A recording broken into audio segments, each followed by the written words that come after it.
ladies and gentlemen, to the World of Wrestling podcast. Here today to discuss about the WWE Smackdown May 2nd, 2025 review. This show sucked. I watched it over the weekend. Actually, I watched it live Friday and didn't review it. But I watched the whole thing from beginning to end. This was really terrible. I did not care for anything that was shown on this episode. Really. Nothing really entertained me. Nothing was good. It was dead in the water, man. Really shit. The show starts off with LA Knight. And LA Knight says that he was able to happen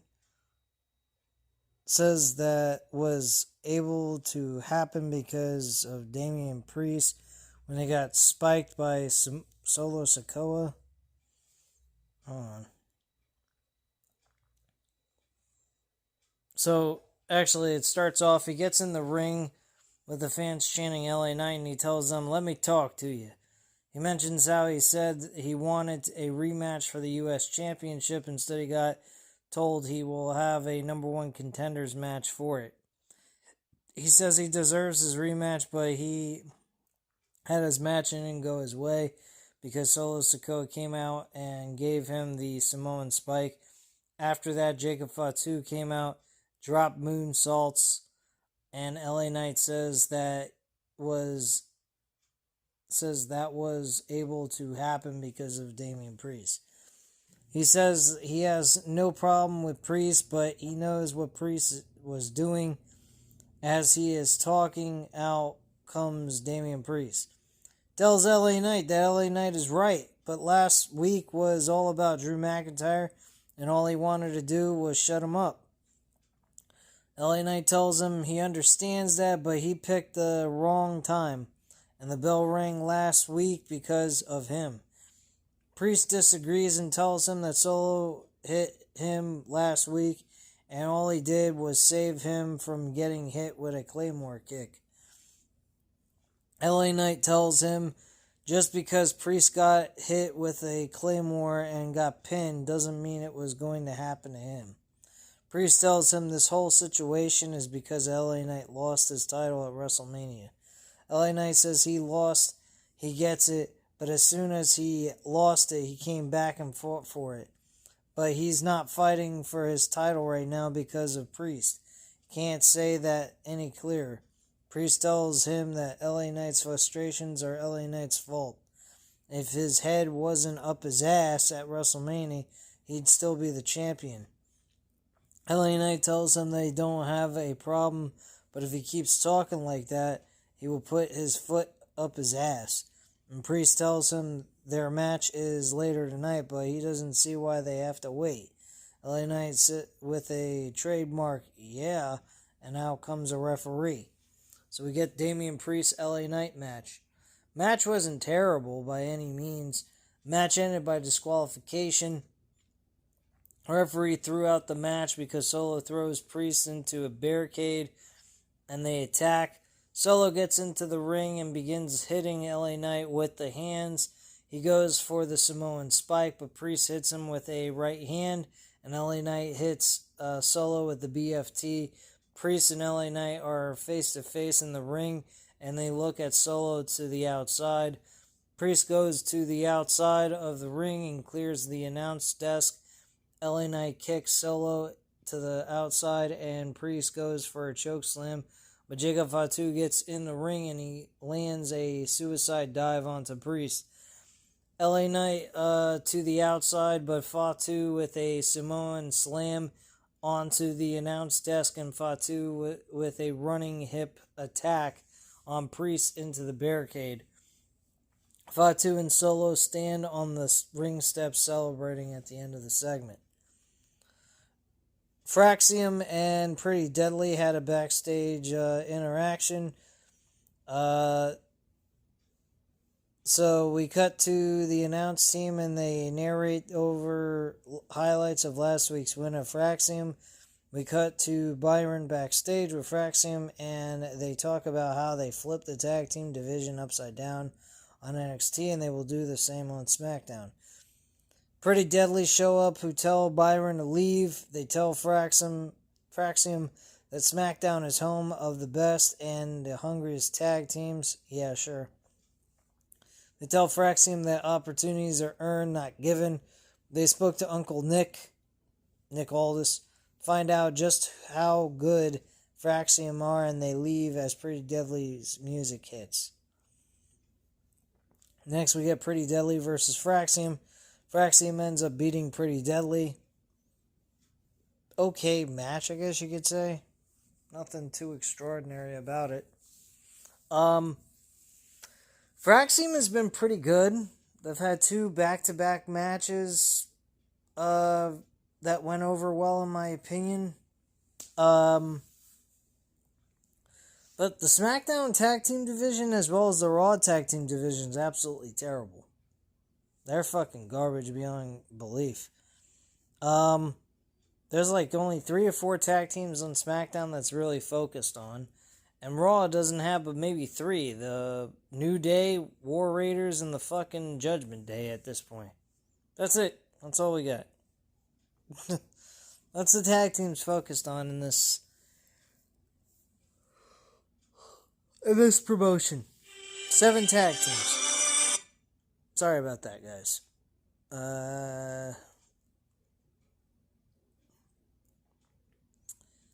That was a random phone call out of nowhere while I was recording. Apologize, guys. Next, we cut backstage to see Mitchin and B-Fab with Nick Aldis. They talk about wanting a tag team title shot. In come the Secret Hervis, and they're all wearing black. Chelsea Green wearing all black, a thin black veil, and black sunglasses. Green calls Zelina Vega a crook. Aldis tells her that the referee counted to 3 last week, and Green tells him this is about the United States title, and he is not even from the U.S. Aldis tells her that neither is she or the Secret Hervis. Green asks for a recount, and Aldis tells her she means a rematch. But tonight, Vega is going one-on-one, Piper Niven, and if Niven wins, she will be next in line for a title shot, and if Niven wins, maybe Chelsea can face her in a match. Great. Next, we had Nia Jax come out to the ring. The fans boo her, and she tells them that was a warm welcome, and she is glad she is back. Nia says while Tiffany was wallying around, she was back at home refocusing to take back what is hers, the WWE Women's Championship. Out comes Tiffany Stratton. She tells Nia that she is not the same Tiffany Stratton that she used to bully around. She tells Nia that cashing in on her was the best decision she ever made, and after that she went one-on-one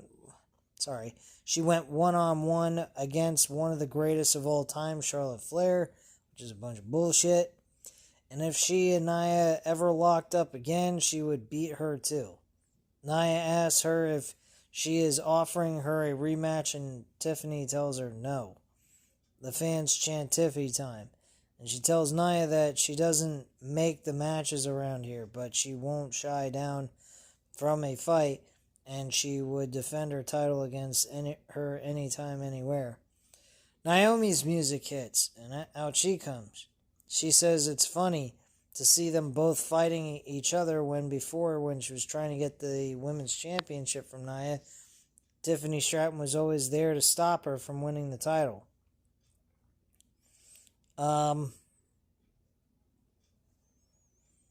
She also mentions that she has changed a lot. She tells them that she changed. She is a new Naomi now. She doesn't stand behind Bianca, and she doesn't let Jade attack her from behind. She tells a fan to shut up and says she is not done going after gold. She tells Tiffany that not only will she push her onto a car, she'll push her under one. Jesus. So Jade Cargill comes out. All 4 women are in the ring. Jade clotheslines Naomi to the outside while Tiffany throws Nia to the outside. Tiffany and Jade circle each other in the ring, and out comes Nick Aldis. He says if they are all eager for a fight, he's going to make a tag team match, playa. Referring to himself as, oh shit, I forgot his name. Wow, I feel stupid. Give me 1 second. I can't believe I forgot his name.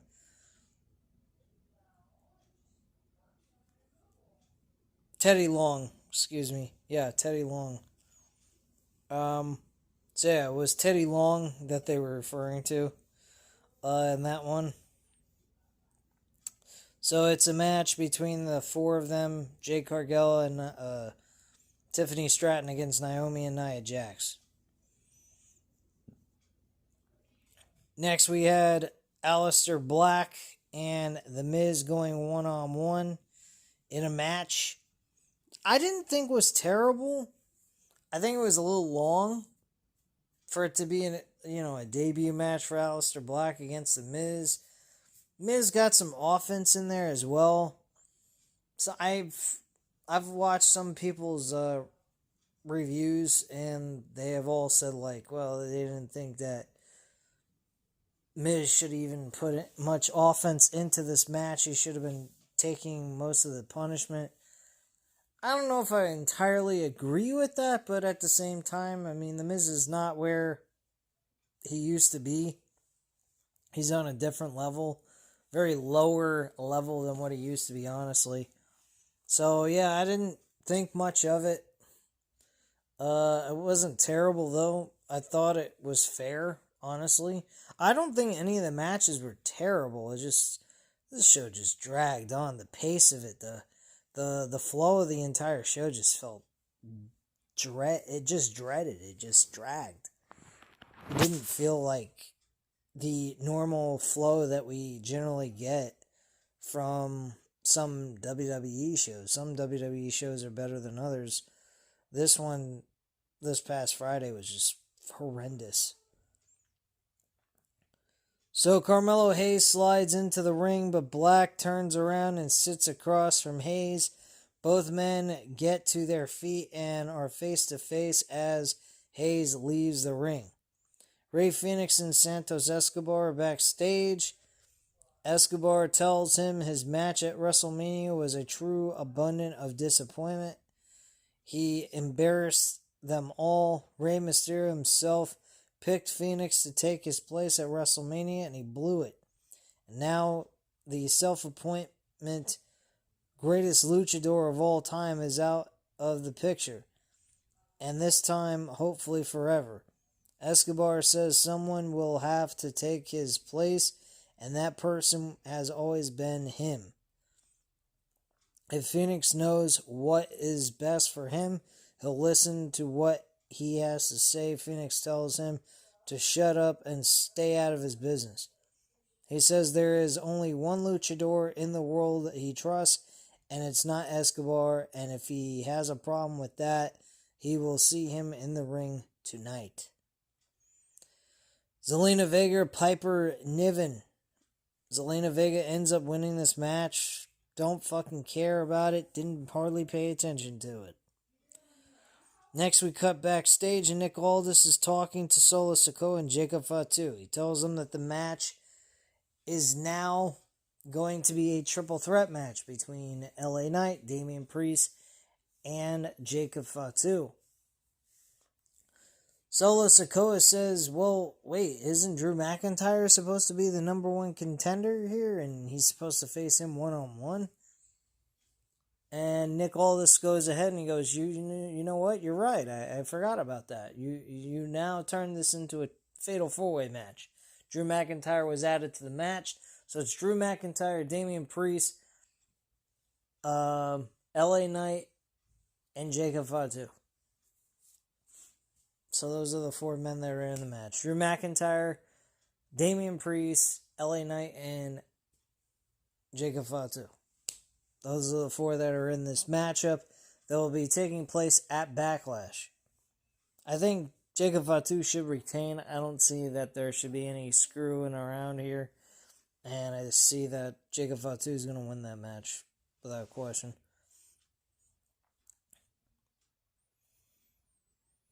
Fatu didn't have an issue with it, though. He says, keep it 100, line them up, and he's going to dog walk the ass. He's all gas, no brakes, and walks away. So he tells Nick that Nick is trying to screw over Fatu, and all this tells him that Solo is the one screwing him over. I agree. I think that is very true. Next, we had Randy Orton come out. He hugs a child as he's walking down and slaps some hands. Getting in the ring, a loud Randy chant from the crowd. He says, we are 2 hours in, but welcome to Smackdown. Orton says John Cena's name, and the fans boo. He says, while the world couldn't see him, Orton could. It took about 20 years for everyone to realize what kind of man Cena is, but he knew from day one. Cena is arrogant and selfish. The fans chant Cena sucks, and he's an entitled brat who gets whatever he wants. Cena is the ultimate shiny new toy to be played with by the ultimate puppet master. He says Cena is smart. He took advantage of the PG era. He was willing and eager to be a real-life walking, talking cartoon character, while Orton did everything he could to be true to who he is. Now, this is kind of weird. This is coming across, but they mentioned that they're best friends last week. And now he's saying that he was a self-centered, entitled little brat. Didn't give a fuck about the fans. Knew he was an arrogant prick. All these things. And he's friends with him? How in the world is that supposed to work? Like, seriously. I don't know how the hell anyone's supposed to believe this nonsense. That Cena was all these things while saying you were his best friend? Who the fuck would want to be a best friend with someone like that? Unless they're just like him. But yeah, I wasn't truly it was very, very odd and weird promo, but I got where they were trying to get at.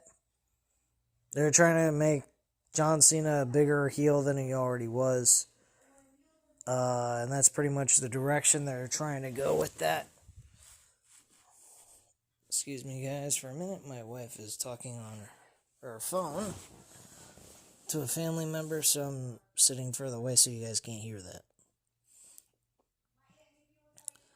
So Orton says Cena didn't care about the boys in the back or the fans. All Cena cares about is his bottom line, which has brought him fame, fortune, and right into the mainstream.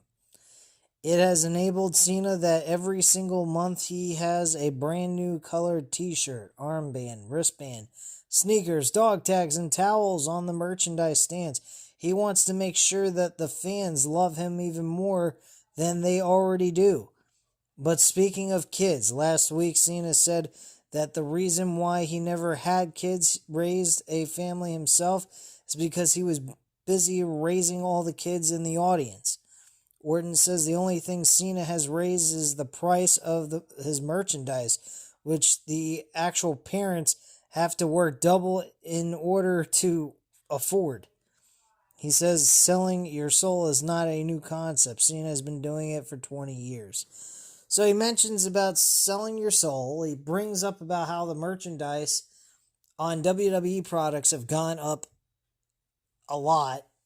I wouldn't fucking dare buy a WWE product from the WWE.com shop.com website, whatever you want to call it. I think it's crap. Honestly, I don't think it's worth the money that they're charging you for. And anyone that's dumb enough to do that belongs in a mental institution, in my personal opinion. But it is what it is. But yeah. Again, I think that this show was dog shit. And even the Orton promo did not save this show. This show just plain as day sucked. That's all that can be said here.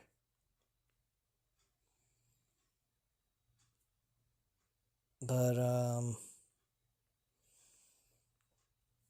there's more to this. We got to it.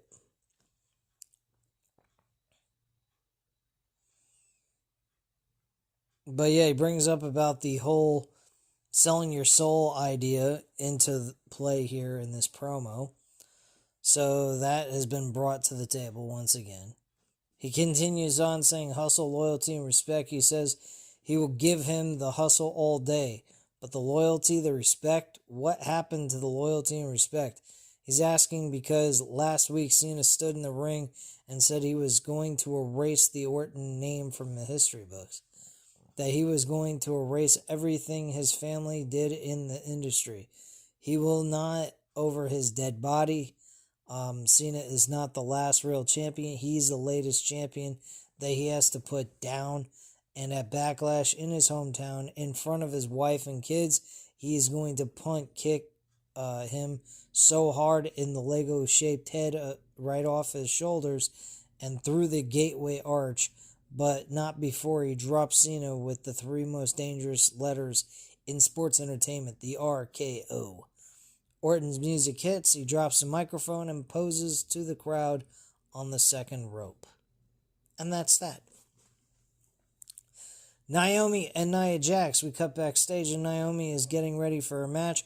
In comes Nia, who tells her that they have to be on the same page. Her eyes are set on gold and two-faced Tiffy.